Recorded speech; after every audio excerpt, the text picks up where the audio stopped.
FCRA bill പാസ്സായി കഴിഞ്ഞാൽ നമ്മുടെ നാട്ടിലെ പള്ളികളും മുസ്ലിം പള്ളികളും അമ്പലങ്ങളും ഒക്കെ ഗവൺമെന്റിന്റെ കയ്യിലേക്ക് പോകും. എന്താണ് ഇതിന്റെ യാഥാർത്ഥ്യം?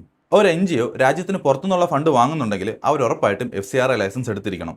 ഉദാഹരണത്തിന് ഒരു പള്ളിയോ അമ്പലമോ ഗുരുദ്വാരയോ പുറത്തുനിന്നുള്ള ഫണ്ട് വാങ്ങുന്നുണ്ടെങ്കിൽ അവർക്ക് ഉറപ്പായിട്ടും FCRA ലൈസൻസ് വേണം. ഗവൺമെന്റ് ഈ ഫണ്ട് എവിടുന്ന് വരുന്നു, എന്തൊക്കെ ആവശ്യത്തിനാണ് ഇത് ഉപയോഗിക്കുന്നത് എന്നുള്ളത് എപ്പോഴും മോണിറ്റർ ചെയ്തുകൊണ്ടിരിക്കും.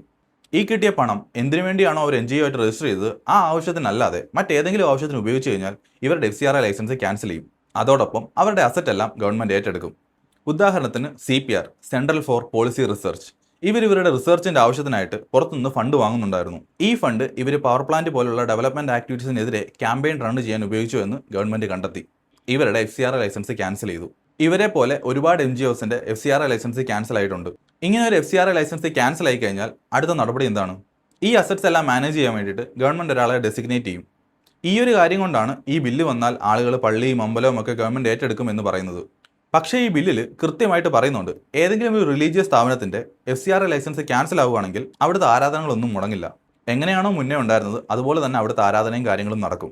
ആളുകൾക്ക് അവിടെ പോകാം, പ്രാർത്ഥിക്കാം. ഇനിയിപ്പോൾ ഒരു NGO കരുതുകയാണ് അവരുടെ FCRA ലൈസൻസ് ക്യാൻസൽ ചെയ്തത് റോങ് ആയിട്ടുള്ള കാരണങ്ങൾ കൊണ്ടാണെങ്കിൽ അവർക്ക് കോടതിയിൽ പോകാം, ഇതിനെതിരെ ഫൈറ്റ് ചെയ്യാം. ഈ നിയമം രാജ്യസുരക്ഷയ്ക്ക് വേണ്ടിയാണ്. എന്തിനു വേണ്ടിയാണോ പുറത്തുനിന്ന് ഫണ്ട് വരുന്നത്, അത് എന്ത് ആവശ്യത്തിന് ഉപയോഗിക്കുന്നു എന്നത് ഗവൺമെന്റിന് അറിയണം. ഇതാണ് ഇതിന്റെ സത്യാവസ്ഥ.